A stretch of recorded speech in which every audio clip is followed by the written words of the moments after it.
हम सब ये बात तो जानते हैं कि श्री रामचंद्र जी को 14 वर्ष का वनवास मिला था। लेकिन हम में से 99% लोग ये बात नहीं जानते कि श्री रामचंद्र जी ने अपने 14 वर्ष कहाँ कहाँ पर बिताए थे। यानी कि 14 वर्ष के दौरान उन्होंने कहाँ कहाँ पर अपना वास किया था। तो चलिए आज हम जानेंगे कि श्री रामचंद्र जी ने 14 वर्षों के वनवास के दौरान अपना जीवन कैसे बिताया था और किस किस जगह पर अपना वास बनाया था।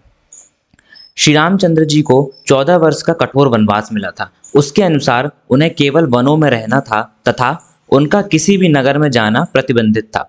श्री रामचंद्र जी ने अपने वचन का भली भांति पालन किया।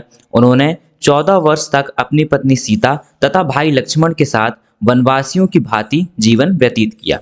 इस दौरान वे भारत के उत्तरी तट से लेकर दक्षिणी तट तक गए। यह अयोध्या के तमसा नदी के घाट से शुरू होकर श्रीलंका के नोवारा एलिया पर्वत श्रृंखला तक जाता है। जब भगवान श्री रामचंद्र जी को कैकेयी के रचे षड्यंत्र के तहत 14 वर्ष का वनवास मिला तो उन्होंने अपने पिता दशरथ के वचन को अपना धर्म बना लिया था। इस धर्म के तहत उन्हें 14 वर्ष तक किसी भी नगर में पैर तक नहीं रखना था। साथ ही ना ही किसी तरह की राजसी या नगरीय सुख सुविधा का लाभ उठाना था। उन्हें 14 वर्षों तक वनों में रहकर कंद मूल का सेवन करना था और वनवासी की तरह जीवन यापन करना था। ऐसे में श्री रामचंद्र जी 14 वर्ष तक वनों में ही रहे, लेकिन वे एक जगह नहीं रुके। उन्होंने उत्तर भारत से लेकर दक्षिण भारत तक की यात्रा की अंत में वे रावण से युद्ध करने के लिए समुद्र पार कर लंका पहुंच गए थे। एक, तमसा नदी। सबसे पहले अयोध्या से विदा लेने के पश्चात भगवान राम रथ में बैठकर आर्य सुमंत के साथ तमसा नदी के तट तक पहुंचे। वहां तक अयोध्या की प्रजा भी उनके साथ आई। प्रजा उन्हें अकेले जाने देने को लेकर तैयार नहीं थी तथा उनके साथ चलने की जिद लिए बैठी थी। इसलिए उस रात श्री रामचंद्र जी ने अपना डेरा तमसा नदी के तट पर ही डाला था। वे सूर्योदय से पहले अयोध्या की प्रजा को बिना जगाए सीता, लक्ष्मण तथा सुमंत के साथ कौशल देश की नगरी से बाहर निकल गए। 2, शंगवेरपुर। इसके पश्चात वे अपने मित्र निषाद राज गुह की नगरी शंगवेरपुर के पास वनों में पहुंचे तथा वहीं एक दिन के लिए विश्राम किया। निषाद राज ने उनका बहुत आदर सत्कार किया। अगले दिन उन्होंने सुमंत को रथ लेकर अयोध्या लौट जाने का आदेश दिया तथा वहां से आगे पैदल ही यात्रा करने का निर्णय किया। फिर उन्होंने निषाद राज से के सहारे गंगा नदी को पार किया तथा उस पार कुरई गांव उतरे। 3, प्रयागराज। श्री रामचंद्र जी वनवास मार्ग का अगला पड़ाव प्रयागराज था। ऐसे में गंगा पार करके श्री राम माता सीता, लक्ष्मण तथा निषाद राज गुह के साथ प्रयाग चले गए। वहां उन्होंने त्रिवेणी की सुंदरता को देखा तथा आगे मुनि भारद्वाज के आश्रम पहुंचे, जहां उन्होंने मुनि भारद्वाज से अपने रहने के लिए उत्तम स्थान पूछा। उन्होंने यमुना पार चित्रकूट को उत्तम स्थान बताया। 4, चित्रकूट। इसके पश्चात श्री रामचंद्र जी ने अपने मित्र निषाद राज गुह को भी वहां से वापस अपनी नगरी लौट जाने का आदेश दिया। इसके बाद वे माता सीता व लक्ष्मण के साथ यमुना पार करके चित्रकूट चले गए। चित्रकूट पहुंचते ही उन्होंने वाल्मीकि आश्रम में उनसे भेंट की तथा गंगा की धारा मंदाकिनी नदी के किनारे अपनी झोपड़ी बनाकर रहने लगे। यहीं पर उनका भरत से मिलन हुआ था। जब भरत अयोध्या के राज परिवार सभी गुरुओं मंत्रियों के साथ श्री रामचंद्र जी को वापस लेने पहुंचे थे, परंतु श्री रामचंद्र जी ने वापस लौटने से मना कर दिया था। इसके कुछ समय पश्चात श्री रामचंद्र जी चित्रकूट भी छोड़कर चले गए। उन्हें डर था कि अब अयोध्या की प्रजा यहां निरंतर आती रहेगी, जिससे ऋषि मुनियों के ध्यान में बाधा पहुंचेगी। अब सभी के मन में यह प्रश्न उठ रहा होगा कि चित्रकूट में राम कितने दिन रहे। बहुत लोग इसका उत्तर आपको 10 से 12 वर्ष देंगे, जो कि गलत है। वह इसलिए क्योंकि भरत के जाने के कुछ समय बाद श्री रामचंद्र जी ने चित्रकूट को छोड़ दिया था। ऐसे में वे चित्रकूट में कुछ महीने ही रुके थे, उसके बाद वहां से चले गए थे।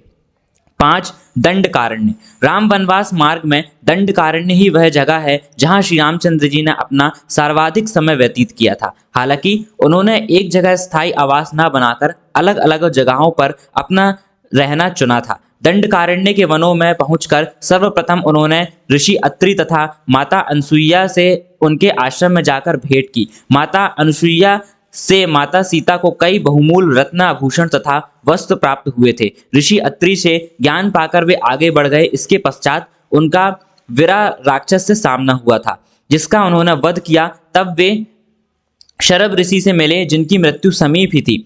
श्री रामचंद्र जी से भेंट के पश्चात ऋषि शरभ ने अपने प्राण त्याग दिए तथा प्रभु धाम में चले गए। इसके पश्चात भगवान राम दंडकारण्य के वनों में घूम घूम कर राक्षसों का अंत करने लगे। प्रभु श्री राम ने अपने वनवास काल का ज्यादातर समय दंडकारण्य के वनों में ही बिताया था। जब दंडकारण्य के वनों में प्रभु श्री राम ने अपना वनवास काल के 10 से 12 वर्ष बिता दिए, तब उनकी भेंट महान ऋषि अगस्त मुनि से हुई थी। अगस्त मुनि ने श्री रामचंद्र जी को उनका अगला पड़ाव दक्षिण में गोदावरी नदी के किनारे पंचवटी में बनाने को कहा था। अगस्त मुनि से आज्ञा पाकर श्री रामचंद्र जी पंचवटी के लिए निकल गए। 6. पंचवटी। अब श्री रामचंद्र जी गोदावरी नदी के किनारे पंचवटी में अपनी कुटिया बनाकर रहने लगे, जहां उनकी भेंट जटायु से हुई थी। जटायु उनकी कुटिया की रक्षा में प्रहरी के तौर पर तैनात रहते थे। इसी स्थल पर शूर्पणखा ने श्री रामचंद्र जी को देखा था तथा माता सीता पर आक्रमण करने का प्रयास किया था। तब लक्ष्मण ने उसकी नाक काट दी थी। तब उसका रावण के भाई खरदूषण से युद्ध हुआ था।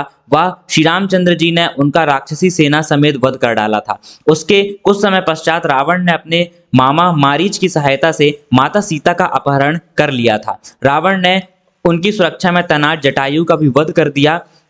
भगवान श्री रामचंद्र जी तथा लक्ष्मण माता सीता को ढूंढते हुए वहां से निकल गए। बहुत लोग यह भी जानना चाहते हैं कि पंचवटी में राम कितने दिन रहे। ऐसे में इस प्रश्न का उत्तर 1 से 2 वर्ष है, क्योंकि आखिरी का 1 वर्ष तो उन्हें रावण से लड़ने में ही लग गया था। 7. मतंग ऋषि का आश्रम। माता सीता की खोज करते हुए सर्व तीर्थ में श्री राम जटायु से मिले, जो मरणासन स्थिति में थे। उन्होंने श्री रामचंद्र जी को बताया कि रावण माता सीता को अपने पुष्पक विमान में बिठाकर दक्षिण दिशा की ओर ले गया है। इसके बाद उन्होंने जटायु का अंतिम संस्कार किया तथा आगे बढ़ गए और आगे चलते हुए उनकी भेंट कबंध राक्षस से हुई, जिसका उन्होंने वध किया। इसके पश्चात उसने माता सबरी की कुटिया का पता दिया। उसके दिए पते के अनुसार भगवान राम मतंग ऋषि के आश्रम में माता सबरी की कुटिया में पहुंचे। वहां उन्होंने सबरी के दिए हुए झूठे बेर खाए तथा सबरी ने उन्हें किष्किंधा के राजा बाली के छोटे भाई सुग्रीव का पता बताया। 8. ऋषिमुख पर्वत बटा।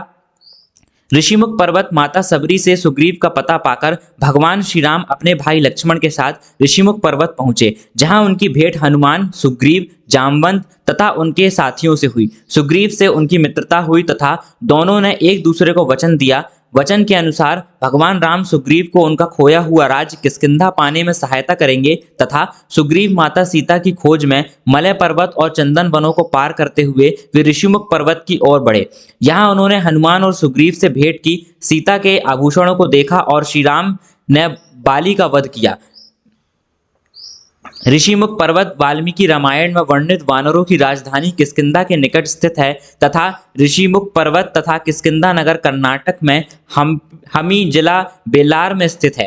पास ही पहाड़ी को मतंग पर्वत माना जाता है। इसी पर्वत पर मतंग ऋषि का आश्रम था, जो हनुमान जी के गुरु थे। 9वां प्रसवनगिरी पर्वत।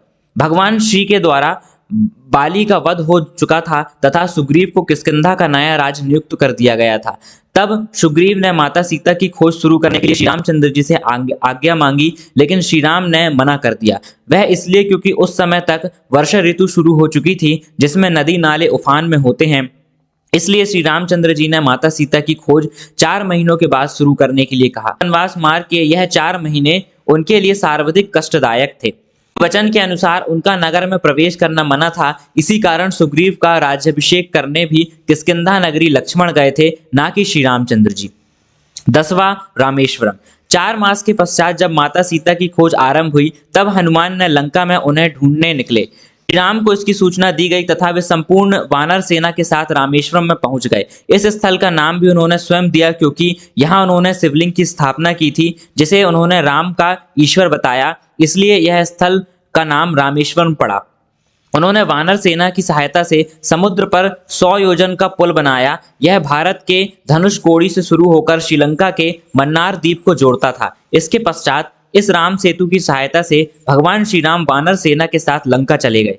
रामेश्वरम प्रसिद्ध हिंदू तीर्थ केंद्र है। महाकाव्य रामायण के अनुसार भगवान श्री राम ने लंका पर चढ़ाई करने के पहले यहाँ भगवान शिव की पूजा की थी। रामेश्वरम का शिवलिंग श्री राम द्वारा स्थापित शिवलिंग है। 11 नोवारा एलिया पर्वत श्रृंखला। रावण का महल लंका के बीच में स्थित था तथा यह गुफाएं वहां से लगभग 90 किलोमीटर दूर थी। लंका पहुंचकर श्री रामचंद्र जी ने अपना डेरा यहीं डाला था तथा रावण के साथ भीषण युद्ध किया था। अंत में उन्होंने रावण के सभी भाई बंधुओं, योद्धाओं, सेनापतियों समेत उनका विनाश कर दिया था और माता सीता को उसके चुंगल से मुक्त करवा लिया था। इस तरह से श्री राम वनवास मार्ग यहीं तक था। इसके बाद श्री रामचंद्र जी ने विधि अनुसार लंका का नया राजा रावण के छोटे भाई विभीषण को नियुक्त किया। इसके बाद वे पुष्पक विमान में बैठकर अयोध्या के लिए निकल पड़े। बीच में वे भारद्वाज मुनि के आश्रम तथा अपने मित्र निषाद राज से मिलने के लिए रुके थे।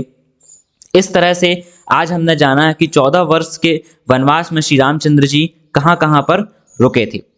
वीडियो अच्छी लगी हो तो लाइक करना, कमेंट में जय श्री राम लिखना और चैनल को सब्सक्राइब करना। जय जय श्री राम।